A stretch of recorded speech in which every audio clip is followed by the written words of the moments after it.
podcast ini adalah untuk menampung kita-kita. Ya. Silakan mencurahkan apa aja, terserah Pak Irfan. Asal jangan lari-lari di sini. Ada peristiwa yang kan, maaf ya, kalau Sukabumi sepengetahuan saya itu Nyiloro Kidulnya ya. Saya mengalami peristiwa itu. Mudah-mudahan ya semua desa memiliki Koperasi Merah Putih berjalan dengan baik. Betul. Begitu juga dengan BUMDesnya, Pak. Iya. Ya, terus ya. Rakyat biasa punya cerita, jangan dicaci, jangan dihina. Di podcast ini kita semua boleh bicara dan cerita.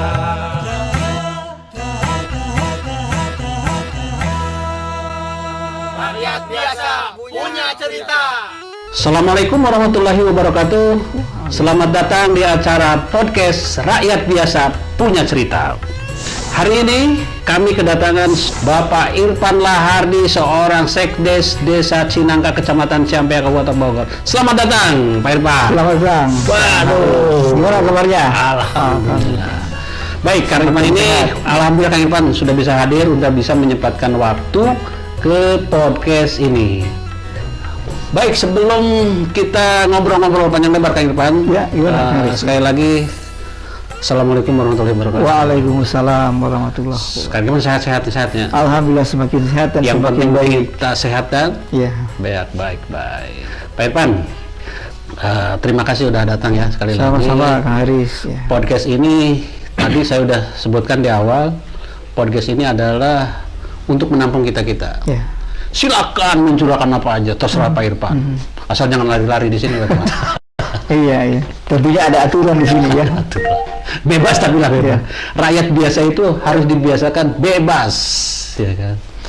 Salah satu ciri demokrasi. Nah, ini di sini. Kebebasan di Sekali lagi dilindungi oleh terima undang-undang. kasih hatur nuhun Kang Irfan. Sama-sama Kang Haris TV. Kang Irfan, Kang Irfan ini kan seorang sekdes. Ya, betul. Sudah berapa tahun Pak Irfan jadi sekdes? Saya menjadi sekdes sejak tahun 2007 Kang Haris. 2007, sesuai SK. Sesuai SK, betul. Nah, ini Sesuai penting. SK.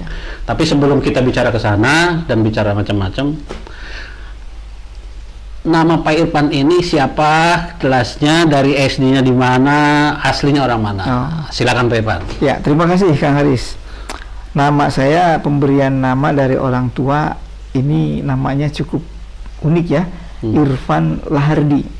Lahar dari lahar kan? Nah, kalau karakteristik lahar itu kan dia meluapkan lumpur baik panas maupun dingin dari atas ke bawah. Wah, ini artinya ada kecenderungan korosif, tapi tidak seperti itu. Ini lahardinya yang baik. Wah, itu. Gitu. Jadi saya lahir di Sukabumi tahun 1973, Haris. Saya mengenyam pendidikan mulai dari taman kanak-kanak sampai perguruan tinggi, ini semua negeri, Kang Haris. Saya alumni Taman Kanak-kanak Tunas Karya PTPN 11, sekarang PTP Nusantara 8.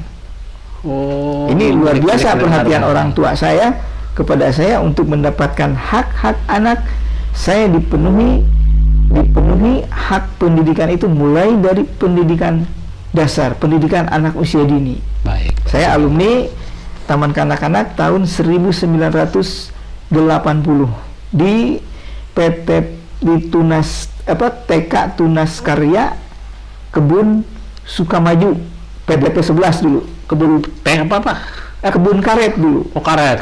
Ya, komoditas karet. Berarti orang PTPN apa namanya itu? Ya, ibu saya kebetulan karyawan BUMN di PTP Nusantara 8. luar Kalau biasa. bapak saya tentara. Wush, anak TNI, anak kolong ya? TNI, anak Anak kolong ya? FKPPI resmi, ada identitasnya. Wow, Jadi biasa. memang sejak dari kecil ya kebetulan mendapatkan fasilitas-fasilitas itu, dan tentu ketika saya memilih mengambil untuk menjadi sekdes, itu adalah pilihan yang sudah diperhitungkan. Wah, udah mikir dari kumpul ke sekdes gitu. Tidak dari kecil ya, hanya setelah krisis moneter waktu itu perusahaan saya dilikuidasi dan saya otomatis harus mencari mata pencaharian yang bisa memenuhi kebutuhan rumah tangga gitu Kang Haris.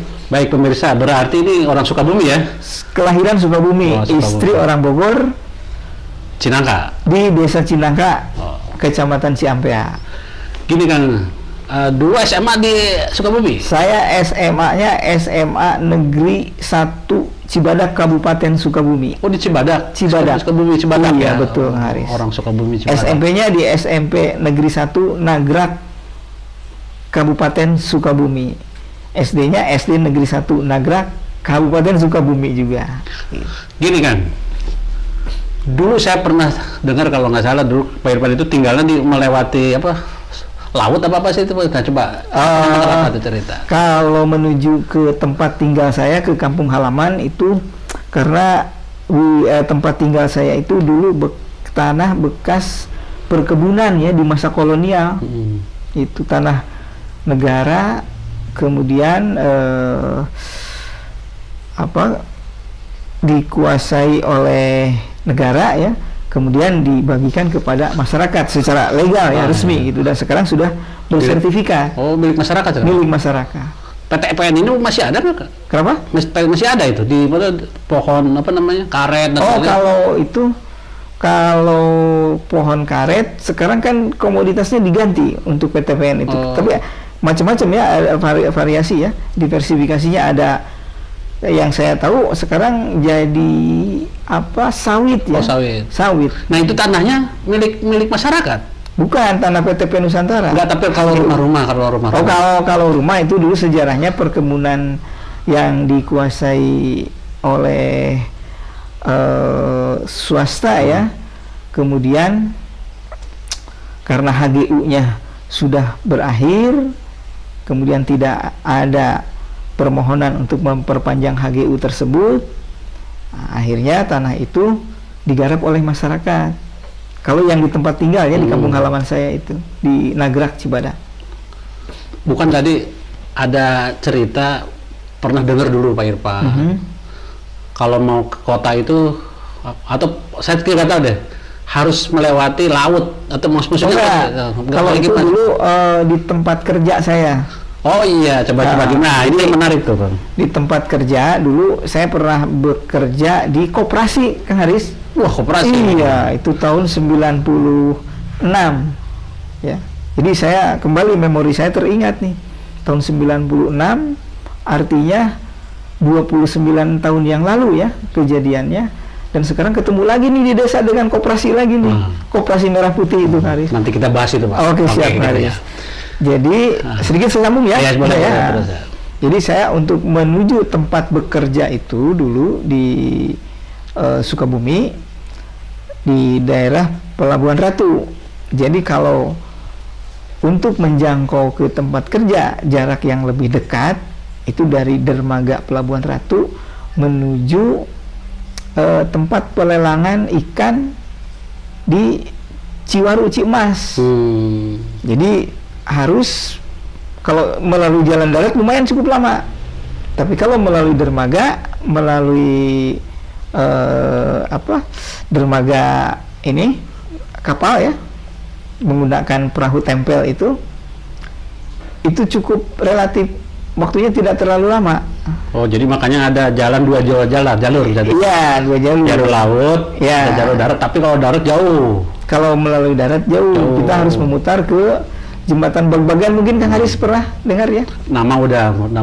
Jembatan Bagbagan, kemudian melalui satu lagi Jembatan Bojong Kopo tuh yang sekarang ke bawah banjir tempo hari, sekarang sudah dibuatkan jembatan darurat. Kemudian baru masuk ke Cimapag, kemudian ke perkebunan Cigaru, perkebunan Surangga, baru masuk ke Bojong Asih, Cimas, ke Taman Jaya, dan terakhir yaitu ke Ciwaru, Cira itu ya. Oke, menarik Pak Irfan. Kan Pak Irfan Sukabumi. Tiap hari melalui jalur laut ya? Ya. Pernah lah melalui. Pernah. Ada peristiwa yang kan, maaf ya, kalau Sukabumi sepengetahuan saya itu Nyiloro Kidulnya ya.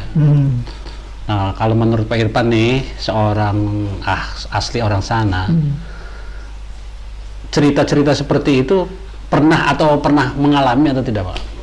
kalau cerita-cerita seperti itu kita mendengar, Kang Haris ya, tapi kita kan sebagai orang yang dari kecil ya dilatih, dididik untuk melihat sesuatu itu secara saintifik. Itu artinya kita cukup mendengar dan masuk ke kepala, kemudian menjadi pemikiran, itu saja. Itu. Tapi kalau kita untuk langsung terlibat, menjadikan itu sesuatu yang bisa mempengaruhi jiwa kita, tentunya tidak. Kita kan pedomannya tentu saja agama ya, keyakinan agama kita. Jadi tidak semua cerita itu ditelan. Iya, percaya gitu. Itu kan ada yang melatar belakang legenda ya. Legenda, tapi kalau secara berbicara fakta atau faktual kan harus melalui tahapan yang bisa diterima oleh akal sehat. Baik. Bisa saja itu fiksi atau misalkan dalam rangka apalah untuk menarik, salah satunya mungkin menjadi daya tarik ya bagi wisatawan dan lain-lain gitu. Oke, tadi bicara pernah bekerja di koperasi Pak ya. Berapa tahun Pak di situ Pak? Itu sampai dengan tahun 2000. 2000 masih di Sukabumi? 2000 itu karena tahun 97, 98 sampai 99 itu operasi kami mengalami, tempat usaha saya, tempat bekerja saya itu mengalami dampak daripada krisis moneter. Dan dalam hal penyelesaian atau penanganan koperasi tersebut untuk memenuhi kewajiban-kewajibannya, maka dilakukan oleh yang namanya panitia penyelesai. Nah, salah satu panitia penyelesainya itu adalah saya masuk ke Haris di situ. Jadi paling tidak ya sebagai orang yang pernah berkecimpung di koperasi ya. Dulu kita pedomani Undang-Undang Nomor 25 tahun 1992 tentang perkoperasian Indonesia. Mulai dari tahap pembentukan, kemudian tahapan-tahapan selanjutnya ya rapat anggota tahunan dan lain-lain, itu saya mengalami peristiwa itu.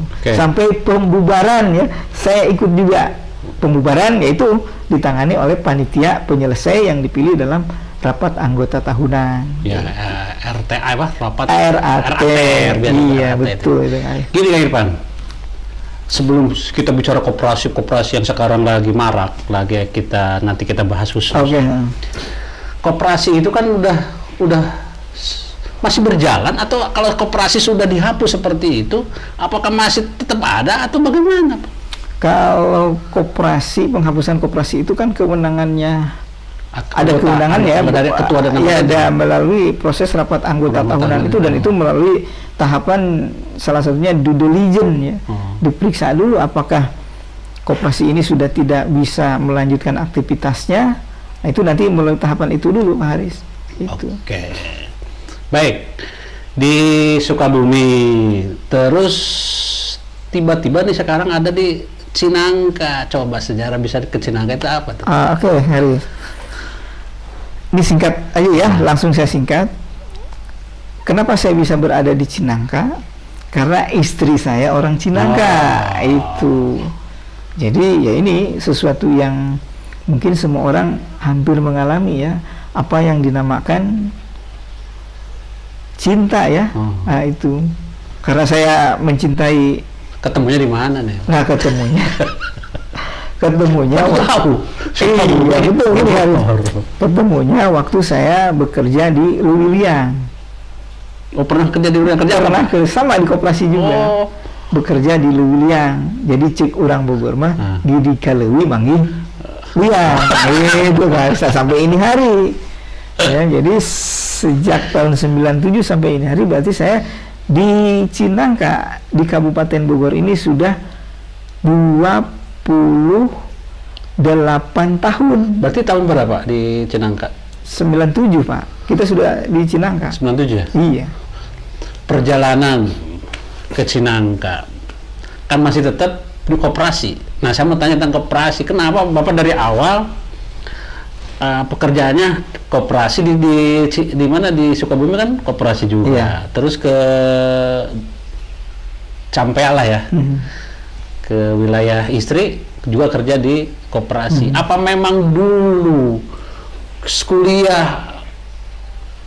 khusus spesialis di koperasi atau ilmu apa tuh coba? Jadi begini Haris, saya sebagai warga negara yang baik ya, meyakini produk hukum yang dibuat bersama antara pemerintah dengan Dewan Perwakilan Rakyat. Salah satunya adalah Undang-Undang Nomor 25 Tahun 1992 tentang perkoperasian. Dan kita sebagai warga negara nih harus punya keyakinan, ini yang menjadi masalah nih. Harus punya keyakinan kita Indonesia ya secara makro ya, secara menyeluruh kita akan bisa menjadi negara mandiri, menjadi negara berkembang, maju dan mandiri itu ketika kita meyakini produk hukum kita sendiri. Nah, di Undang-Undang Dasar Negara Republik Indonesia tahun 1945 di pasal 33 ayat 1 di situ ada tentang ekonomi ya, bahwa perekonomian Indonesia disusun atas usaha bersama dan asas kekeluargaan. Dan saya ingat betul ketika Wakil Presiden RI yang pertama, Dr. Andes Muhammad Hatta, ya, beliau punya kesimpulan, punya pandangan, dan itu patut kita apresiasi bahwa ekonomi atau kegiatan usaha yang cocok di Indonesia itu adalah koperasi. Alhamdulillah sekarang di desa akan didirikan koperasi desa Merah Putih. Nah ini nanti akan kita bahas tentang koperasi Merah Putih, sangat menarik. Siap, lagi hangat nih, lagi trending topik ya, menjadi perbincangan. Karena kita di desa akan menjadi luar biasa, harus seperti apa? Ya. Tapi sebelum lari ke sana Pak, sekali lagi Pak Irfan kan dari koperasi ya, koperasi tiba-tiba ada di desa nih. Di desa itu tahun berapa Pak? Saya terlibat di pemerintahan desa sejak tahun 2000 Pak. 2000 waktu itu saya menjadi anggota Badan Perwakilan Desa. BPD. Tapi P-nya itu perwakilan Kang Haris, bukan permusyawaratan. Itu. Dan tugas pokok, fungsi, hak dan kewajibannya itu luar biasa. Sampai-sampai Badan Perwakilan Desa ini ya mempunyai kewenangan salah satunya dalam musyawarah itu menolak laporan pertanggungjawaban kepala desa jika apabila LPJ itu tentu saja melalui tahapan pemeriksaan ya, melalui tahapan uji kelayakan kepatutan yang diatur di undang-undang, di Permendagri juga ada. Jadi ketika laporan pertanggungjawaban kepala desa itu ditolak oleh BPD, Badan Perwakilan Desa ya waktu itu, nah itu dikembalikan ke kepala desa untuk diperbaiki. Nah apabila dan seterusnya ya, kita karena harus mengingat peristiwa yang lama nih. Nah ketika itu tidak diperbaiki, maka BPD ini mengusulkan kepada bupati, itu kalau tidak salah melalui camat, untuk memberhentikan kepala desa. Itu. Nah, sampai seperti itu kalau Badan Perwakilan Desa. Kalau sekarang Badan Permusyawaratan Desa. Karena ini harus disikapi juga secara ini Kang Haris. Ini sedikit saya menyinggung Undang-Undang Nomor 6 Tahun 2014 ya. Bahwa di pasal 26 tuh jelas sekali itu. Pasal 26 berbunyi ya, tugas kepala desa adalah menyelenggarakan pemerintahan desa, melaksanakan pembangunan desa, melakukan pembinaan kemasyarakatan dan pemberdayaan masyarakat. Nah, kemudian ada di pasal 4 tuh, ya. Tadi tugas kepala desa. Kemudian dalam penjabarannya di situ ada juga kewenangan kepala desa. Kemudian hak kepala desa. Dalam melaksanakan tugas, kewenangan dan hak itu kepala desa mempunyai kewajiban nih di pasal 4 ayat 2 meningkatkan kesejahteraan masyarakat. Tuh, Ini relevan sekarang. harus dicatat tuh ya. Adanya Koperasi Desa Merah Putih dan secara ex officio, keren ya Haris? Oh, iya. Secara ex officio ini, Orang bicara orang hukum luar biasa. secara ex officio kepala desa menjadi pengawas. Nanti di koperasi itu. Betul Haris. Oh, betul. Ini luar biasa. Ini kita patut apresiasi ini Koperasi Desa Merah Putih. Nanti sabar dulu Pak. Iya, akan nafsu juga nih Haris nih. Iya. Saya punya pendapat lain juga tentang Iya, itu iya. ya. Oke, di desa. Terus menjadi sekdes Pak. Ya. Berapa menjadi sekdes Pak? Saya menjadi sekdes tahun 2007 Haris. 2007 ya. Iya. Nah, gimana suka duka menjadi sekdes Pak? Kalau suka duka menjadi sekdes banyak ya. Tapi yang jelas ketika kita berniat untuk menjadi manusia yang bermanfaat bagi manusia yang lainnya, kita fokus kepada tujuan. Rintangan. Artinya ketika kita punya keyakinan kepada tujuan pasti ya, dan kita ditakdirkan oleh Allah Subhanahu wa taala harus bermanfaat untuk manusia lainnya, insya Allah Allah akan membantu dan memberi kemudahan. Luar biasa pemirsa.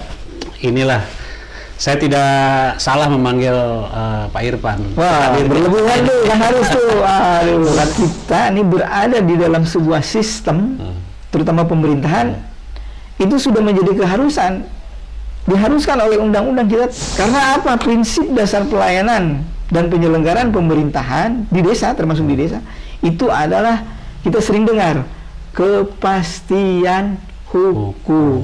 Itu Haris. Makanya kalau desa dalam memberikan pelayanan tidak berpedoman kepada itu masyarakat di sekitar kita itu banyak sekali yang pandai Pak. Hanya saja kesempatan itu mereka tidak dapatkan. Kenapa? Lagi-lagi sistem ya, sistem baik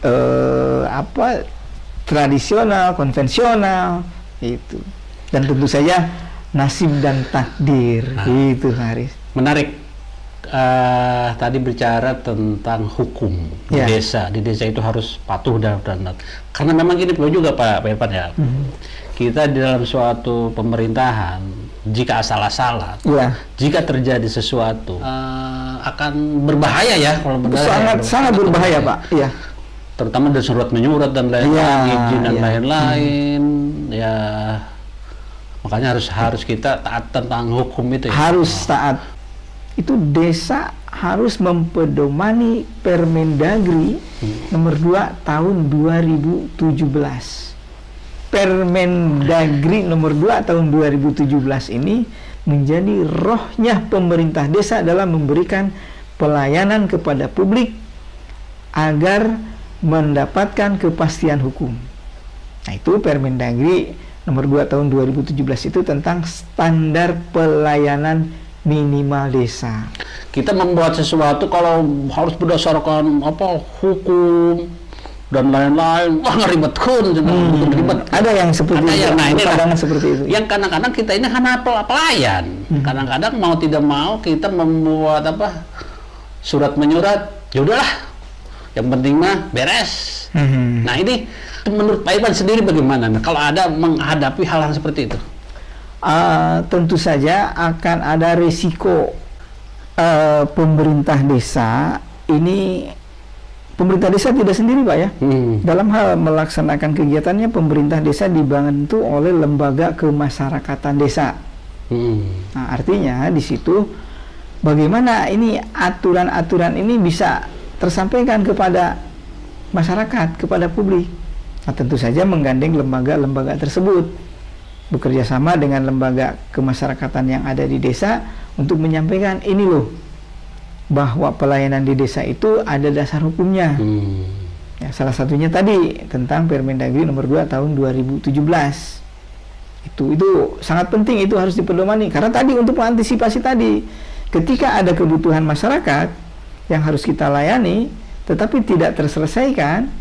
Nah, ini pemerintah desa harus dalam hari itu harus memohon kepada perangkat daerah dalam hal ini di kecamatan ya memohon untuk mendapatkan pembinaan. Ini nggak bisanya di mana ini desa itu, artinya tidak ada dibiarkan ketika misalkan punten Kang Haris membuat surat keterangan waris.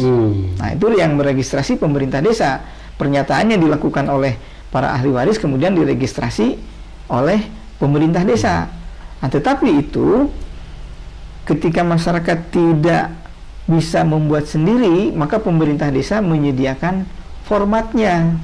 Nah, tapi kalau pemerintah desa tidak punya format atau formatnya misalkan nanti tidak sesuai dengan yang diharapkan, itu akan berdampak kekeliruan.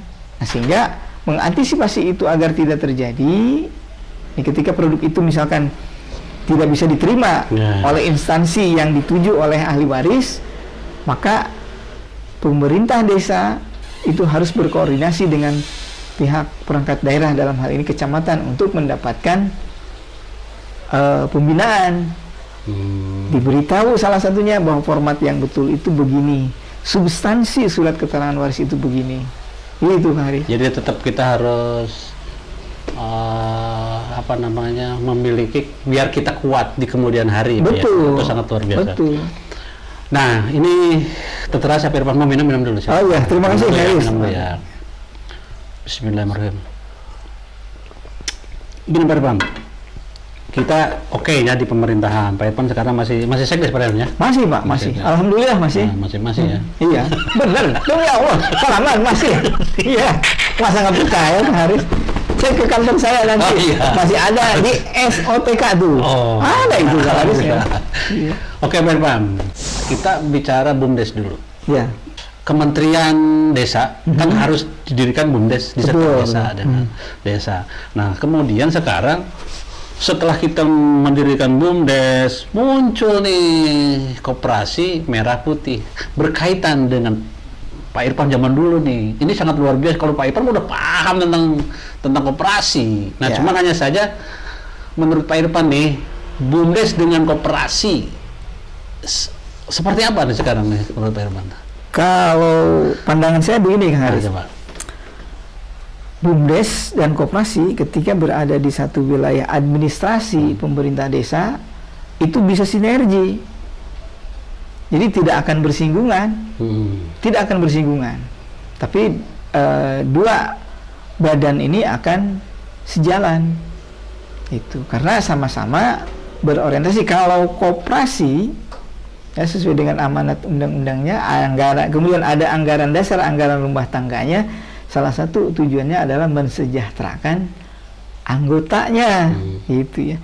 Kalau badan usaha milik desa, nah ini untuk mensejahterakan masyarakat desa. Nah, untuk koperasi desa merah putih, apabila kan sebanyak-banyaknya di sana, untuk pendirian koperasi primer itu kalau menurut Undang-Undang Cipta Kerja 9 ya, kalau tidak salah itu 9 orang. Nah, kalau berdasarkan instruksi presiden atau Permendes itu saya lupa ya, edaran Menteri Desa itu. Jadi sebanyak-banyaknya. Artinya nanti masyarakat yang menjadi anggota itu harus di koperasi sebagai pendiri juga sebagai anggota harus banyak, karena konsekuensinya nanti dalam hal permodalan Kang Haris. Modal koperasi itu ada simpanan pokok, simpanan wajib, hibah, dan juga kalau tidak salah penyertaan itu ya. Nah ini Pak, kalau niat pemerintah sih saya yakin baik, bagus. Iya.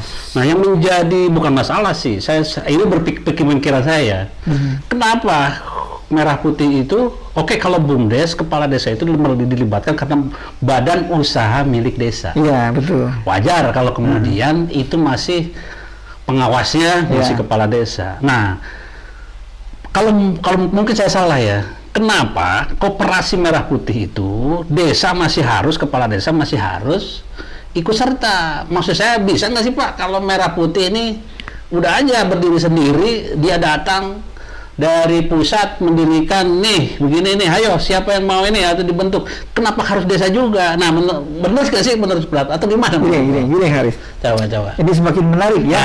Ini. Karena waduh, kita sebagai orang desa, sebagai orang desa tentu saja harus peduli terhadap desanya. Jadi gini, pertanyaan Kang Haris, kenapa Koperasi Desa Merah Putih harus desa? Ini amanatnya undang-undang, Haris. Ya, selain undang-undang ada juga regulasinya, bahwa dalam surat edaran dan impres itu ya kalau tidak salah, ini program Astacita Presidennya, dan harus kita sebagai warga negara harus melihat dan memandang, mempotret secara utuh bahwa ini tujuannya dalam rangka mensejahterakan masyarakat. Jadi intinya gini, di dalam regulasi tersebut menyebutkan bahwa Koperasi Desa Merah Putih dibentuk di musyawarah desa. Ya. Nah, sesuai amanat Permendes PDTT, penyelenggara musyawarah desa adalah Badan Permusyawaratan Desa. Gitu kan? Jadi penyelenggara musyawarah desa itu ada dua. Ada ini ya. Ada musyawarah desa terencana, ada musyawarah desa insidensial. Membentuk ya, untuk pertama kali membentuk itu melalui musyawarah desa karena Koperasi Desa Merah Putih. Nah, kalau untuk pengurusnya itu ada dalam rapat anggota tahunan, tapi karena ini dibentuk pertama kali, nanti dikondisikan dalam musyawarah desa tersebut. Nah, kualifikasinya tentu saja nih, kalau misalkan organisasi ini ingin berjalan dengan baik, sesuai dengan tujuan dan tepat kepada sasaran, tentu harus diisi oleh sumber daya manusia yang mempunyai kompetensi di bidang itu.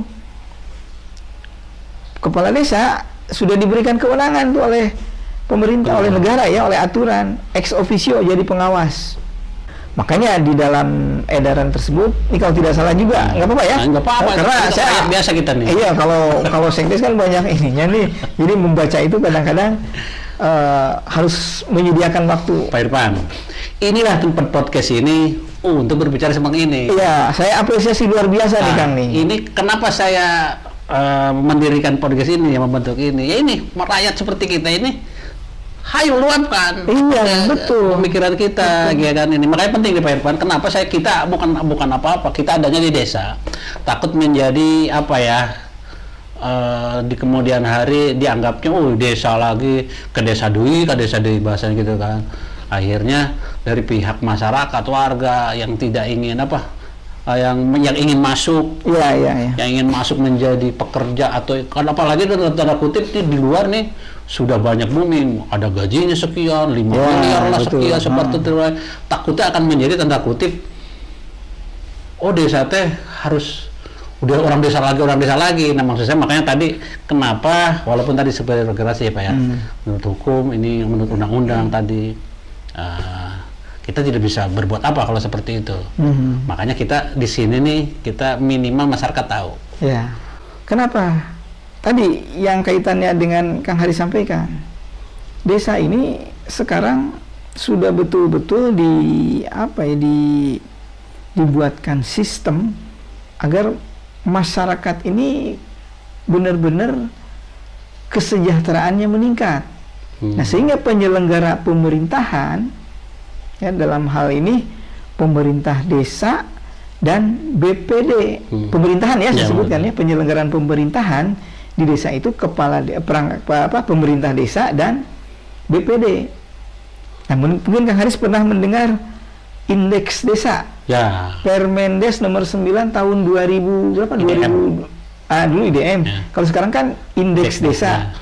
Itu ada komponennya. Ya. Komponennya satu, layanan dasar.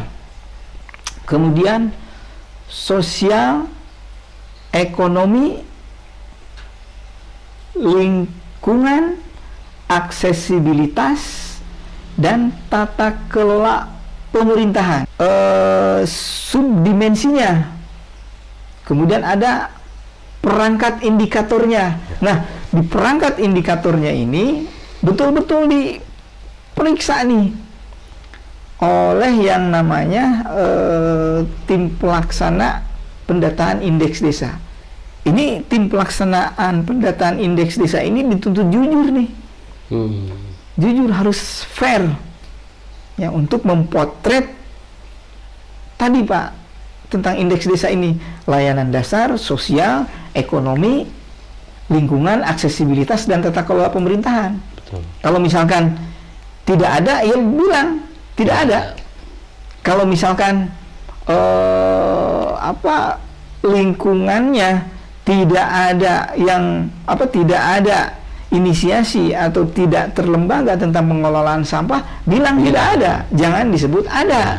Karena kalau itu dibilang faktanya ada tetapi dibilang tidak ada, itu menjadi pembohongan publik dan masyarakat kita tahu akan melihat, oh, masa iya sih desa kita misalkan mestinya klasifikasinya di posisi ini, yang di antara 5 ini nih, tertinggal, sangat tertinggal, berkembang, maju, dan mandiri.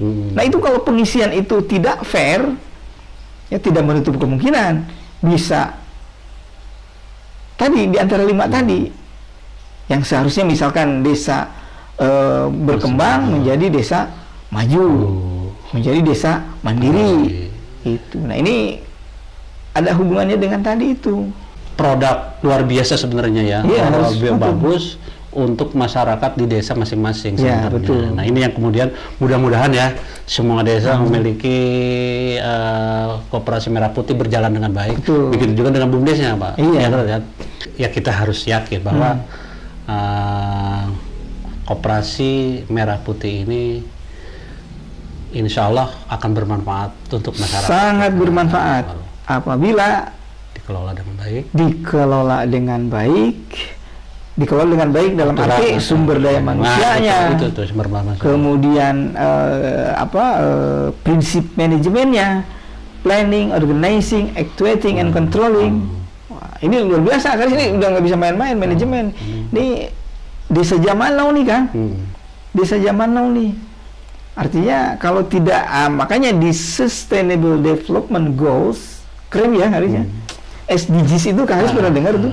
Salah satunya adalah budaya desa adaptif, kemampuan menyesuaikan dengan keadaan. Kalau tidak tertinggal kan, iya. Makanya akan tertinggal itu. Makanya kita garis besar ya. Sudah saatnya desa maju. Harus. Ya kan? Harus kan? 2025 dan seterusnya itu seharusnya desa itu harus sudah maju kita. Karena apa yang dibutuhkan oleh desa ini ya, dipenuhi oleh pemerintah, baik oleh pemerintah pusat, pemerintah daerah, pemerintah provinsi. Nah, ketika itu sudah terpenuhi, maka desa harus mengandalkan kemampuan itu untuk mendapatkan pendapatan. Itu salah satunya nanti pendapatan asli desa ini, baik dari BUMDes ya, kegiatan BUMDes itu khususnya ya, dari kegiatan BUMDes atau kegiatan yang lainnya yang sah tentunya.